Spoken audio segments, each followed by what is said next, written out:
All right, Tucker Carlson joins us. He is actually reporting for work 11 hours before his show. You can feel free to rifle through Brett Baer's personal effects in his desk. I have been. I don't doubt it. Hey, Tucker, today is D-Day. The Electoral College is going to meet today, midday all across the country. This is the last chance for the sore losers on the left to steal the election, isn't it? Yeah, it is, and it looks unlikely to happen, though. This is the 1 year, I would say, where you don't really know the outcome, and we're not going to know. I think the results are certified on January 6th. That'll be the day that we're certain. But what it says about the attitudes on the left is what is fascinating to me. So the electors, we can argue about Hamilton's intent or whatever, but Article 2 of the Constitution is pretty clear. They're supposed to show up and vote. There's no mention of voting your conscience. And so for my lifetime, the left has made a pretty strong case in favor of democracy, you know, empowering people to choose their government. It's basic American understanding of how the government's supposed to work. They're making the opposite case now. They're basically saying it doesn't matter that 62 million people voted for Trump. It doesn't matter that we just had an election. It's immaterial. Right. 37 Republican electors should switch their votes. Those 37 people should choose the next president.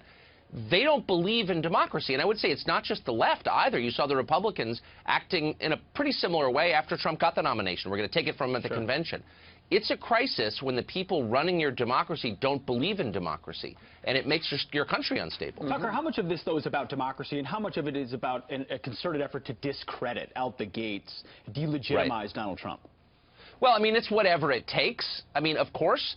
I mean, they're arguing two things simultaneously. The Democrats are arguing, well, the electors should vote their conscience, act in a moral way, and choose the next president. And they're also, at the same time, arguing the Electoral College shouldn't exist because it's not democratic. So they're sort of arguing against themselves. You know, whatever achieving power takes is what they're willing to do, because it's not about ideas, it's about control. Well, but I do think it's a macro problem that the people in charge of the democracy just don't believe people should be choosing their own government. They don't. Yeah, and they clearly increasingly do not believe in federalism either. They want to have basically not the states take have its vote and the people there take its vote. But a lot of folks on the left are saying, you know, there's still hope for this. Let's listen to a group of them right now.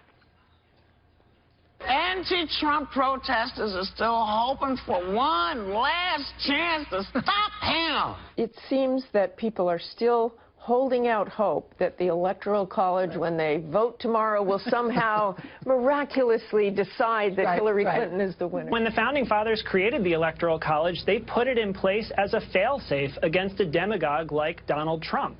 So the electors could be doing their patriotic duty on Monday by voting against Trump. The Electoral College is not a rubber stamp in many states. You do have to think about your vote. If I were an elector and I were going to the polls tomorrow, I would want to know if the next president of the United States colluded with a foreign hostile power to affect our democracy. There's a hope. There's a glimmer of hope on the Constitution. Alexander Hamilton!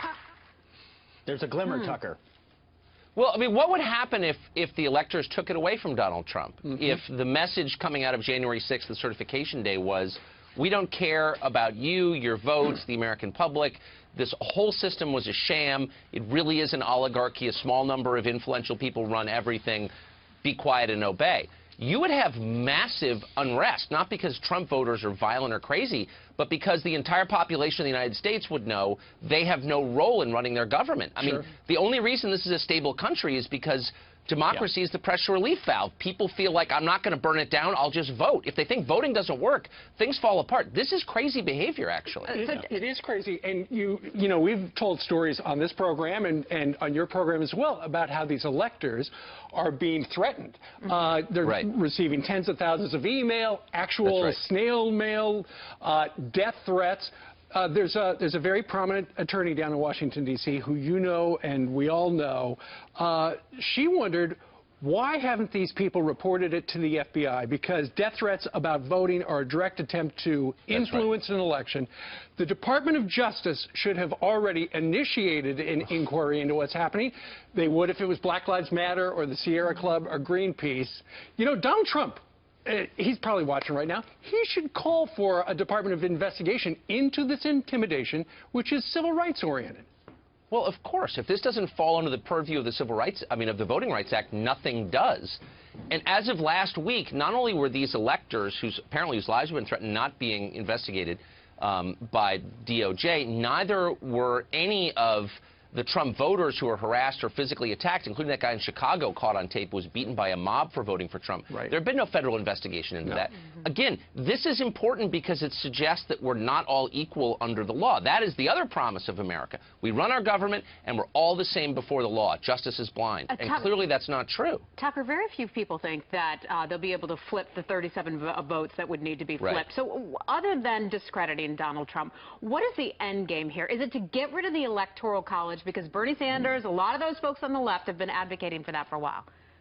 Well, again, they're at cross purposes. I mean, they're saying we need to get rid of the Electoral College, but then they're also trying to use the Electoral College in order to take the election away from Trump. No, I actually think, and I've thought about this a lot, I've interviewed a lot of the people, they believe this is an opportunity to take it from Trump. I mean, there is some chance this works. I think it's a very small chance, but there was also a very small chance that Trump got the nomination and the election, and both happened. And so I wouldn't discount the possibility. I mean, I think it's remote, but it's not non-existent. Sure. Tucker, Democrats are still pointing to the WikiLeaks, the supposed Russian involvement as to the reason why Hillary Clinton lost. Donna Brazile was on a Sunday show yesterday talking about it. Here's what she had to say. Donna, your party was hacked. Some of your emails were included in that. Do you buy the president's argument, or do you think he let Democrats down by not taking a stronger approach? Well, first of all, I'm gratified that after 7 months, when it was confirmed by our cybersecurity experts and as well as the FBI, that everyone is now taking it seriously. This was a very intrusive process. The president's party was hacked, not the Democratic Party. The president, he is a Democrat. His party was hacked. The emails were weaponized. The release of stolen, hacked emails caused a lot of confusion. And, of course, it disrupted our daily campaign lives. So, Tucker, we did a little research, and if you look at the Real Clear Politics average of where Hillary Clinton was the day before the WikiLeaks were released, it was at 48%. A month later, after WikiLeaks, it was still at 48%. So what's their point here? Actually up 0.2%. Up a little bit, yeah. Yeah, don't confuse me with the data, okay, guys? By the way, I'm glad to see that Martha Raddatz, who literally wept on television when Hillary Clinton lost the presidency, is now hosting ABC's Sunday show. Speaking of learning nothing from the past year, it's like parody.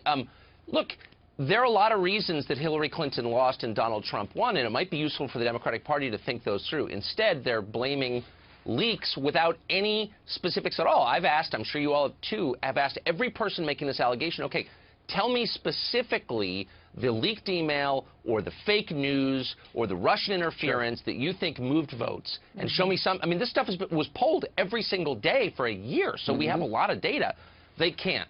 It's not a meaningful critique. It's just noise. It's rage. But the problem is it destabilizes and undermines and delegitimizes the entire process. And so there is a cost to it, as dumb as it is. You know, and Donna Brazile saying it was weaponized to spread misinformation. That's the first time we've really heard someone calling their own words, the emails that they wrote, misinformation. That's such a smart point. Exactly. I mean, what they're really arguing is voters should have had less information, less real news. Those WikiLeaks emails were real, and they shouldn't have known that. You should be more ignorant before you vote. That's the case they're making. Really. They should just listen to the mainstream media, in particular the New York Times. Tucker, we're going to put up a graphic that shows Donald Trump's picks for his cabinet thus far. The New York Times has called him out. Look, there's just not much diversity in the Trump cabinet, and yet there's an item out today that talks about how your friend, the public editor, Liz Spade, who appeared famously on your program, she has called out the New York Times itself for a lack of diversity. Because she said of the 20-plus reporters who cover a presidential campaign, only 2 were black, none Latino or Asian. That's less diversity than you'll find in Donald Trump's cabinet thus far. What a great way of looking at things. Good for Liz. I mean, let me say of Liz Spade, I doubt Liz Spade and I have ever voted for the same candidate, but Liz Spade is an honest person, and willing to pull the thread and keep pulling it no matter what the result is. And so this is a great point. If you want to measure by race, and I don't, by the way, I think it's a really divisive way to look at the world, but they do. These are the rules that we've inherited from the left, that you assess every group of people by their skin color, that if you're going to use that standard for Trump and say his convention or his cabinet is repulsively white, as they've said again and again, not just not diverse, but too white, okay. Let's apply that standard to your newsroom. And of course, you know, they're less. It's like Hillary Clinton saying women are getting shafted. They're making a fraction of what men make, and yet women on the Hillary campaign and in the Obama White House make a fraction of what the male staffers make. Okay, let's just live by your own standards. Talking the New York Times headline is preaching the gospel of diversity, but not following it. Shocker. You've got lots to talk about tonight on your show. Good for Liz Spade. Yeah. She's the best. Tucker, we'll be watching tonight, 7 p.m. Eastern Time, right here on the Fox News Channel. Thank you. We miss you in the mornings, but great to have you here. Oh, thanks Bye, for meeting, Tucker. Heather. See you soon.